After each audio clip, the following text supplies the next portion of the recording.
মতিগঞ্জ গ্রামে বসবাস করত কৃষ্ণ নামে এক ব্যক্তি। তার মা বাবা কেউ ছিল না, সে একা একাই গ্রামে বসবাস করত।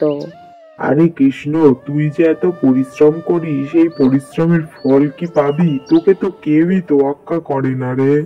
কাকা, আমি ফল পাওয়ার জন্য পরিশ্রম করি না, কাজ করতে আমার খুব ভালো লাগে।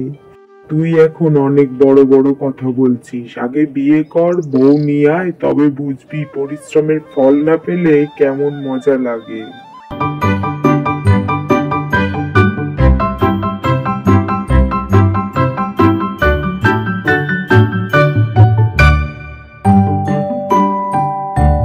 অন্যদিকে শহরে বসবাস করত মধু। কে জানতো মধু আর কৃষ্ণর মধ্যে এমন ভালোবাসার সম্পর্ক তৈরি হবে। হঠাৎই একদিন কৃষ্ণ কিছু একটা কাজের জন্য শহরে এসে হাজির হয়, আর তার সাথে দেখা হয় মধুর। এ মা, আমার ব্যাগটা তো ছিনতাই করে নিল, এবার আমি কি করব? আরে মধু না, কি গো, কেমন আছো? তোমাকে এত চিন্তিত দেখাচ্ছে কেন? কৃষ্ণ, তুমি কবে এলে শহরে? কই খবর দিলে না তো? আরে ওইসব কথা বাদ দাও, তোমাকে এত চিন্তিত দেখাচ্ছে কেন মধু? আর বলো না কৃষ্ণ, আমার ব্যাগটা কে যেন ছিনতাই করে নিয়েছে, ওই জন্য একটু টেনশনে আছি আমি। চিন্তা করো না মধু, তুমি বাড়িতে যাও, আমি দেখছি তোমার ব্যাগটা যদি খুঁজে পাওয়া যায়। এরপর থেকে মধু আর কৃষ্ণ প্রায়ই পার্কে দেখা করত, আর মধু ছিল কৃষ্ণর ছোটবেলাকার বন্ধু।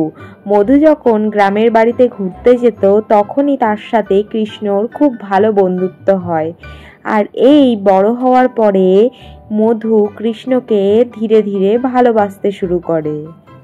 কৃষ্ণ, অনেকদিন থেকে তোমাকে একটা কথা বলবো ভাবছি, আজ তোমাকে বলেই ফেলবো। আমি তোমাকে খুব ভালোবাসি কৃষ্ণ।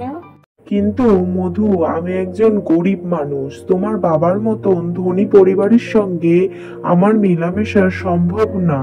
ভালোবাসা অর্থ দেখে হয় না কৃষ্ণ, আমি তোমার সঙ্গে সারাটা জীবন কাটাতে চাই। আর যদি তোমার বাবা রাজি না হয় তখন তুমি কি করবে? আমি বাবাকে জানিয়েছি তোমার আর আমার ভালোবাসার কথা, কিন্তু বাবা কিছুতেই মেনে নিচ্ছে না, তাই আজই আমি তোমাকে বিয়ে করে গ্রামে চলে যাব। এরপর কৃষ্ণ আর মধু বিয়ে করে গ্রামে ফিরে আসে, আর মধুও শহরে জিন্স টপ ছেড়ে গ্রামের বউদের মতন শাড়ি পরে তারপরে গ্রামে ফিরে আসে। এই হচ্ছে আমার ঘর, এই একটা ঘরের মধ্যেই আমি থাকি, তুমি থাকতে পারবে তো এই ঘরের মধ্যে আমার সাথে? আমি তোমাকে ভালোবেসে বিয়ে করেছি, আমি সারা জীবন তোমার সাথে এই কুঁড়ে ঘরে কাটাবো, কিন্তু এত কম টাকায় আমাদের সংসার চলবে কিভাবে? চিন্তা করো না মধু, আমি দিনমজুরির কাজ করব, আমাদের সুখে থাকতে টাকার চেয়ে ভালোবাসার বেশি বড় প্রয়োজন। গ্রামের লোকেরা নানান রকম মন্তব্য করতে থাকে মধুকে নিয়ে, কিন্তু মধু ধীরে ধীরে এই গরিব জীবনযাপনে অভ্যস্ত হয়ে যায়। অন্যদিকে মধুর বাবা ষড়যন্ত্র করতে থাকে কিভাবে তার মেয়ের সংসার ভাঙা যায়। আমার মেয়ে কিছুতেই ওই গরিব লোকের সঙ্গে সুখে থাকতে পারে না, আমি তাদের আলাদা করবই। শোনো, তুমি এত উত্তেজিত হয়েও না, ভালোবাসা দিয়েও সংসার হয়, তোমার মেয়েকে সুখে থাকতে দাও তুমি একটু। না, আমি এই সম্পর্ক মানি না, আমি কৃষ্ণের জমি কেড়ে নিতে চাই। এরপর মধুর বাবা গ্রামের উদ্দেশ্যে রওনা দেয় তার মেয়েকে সেখান থেকে নিয়ে আসবে বলে।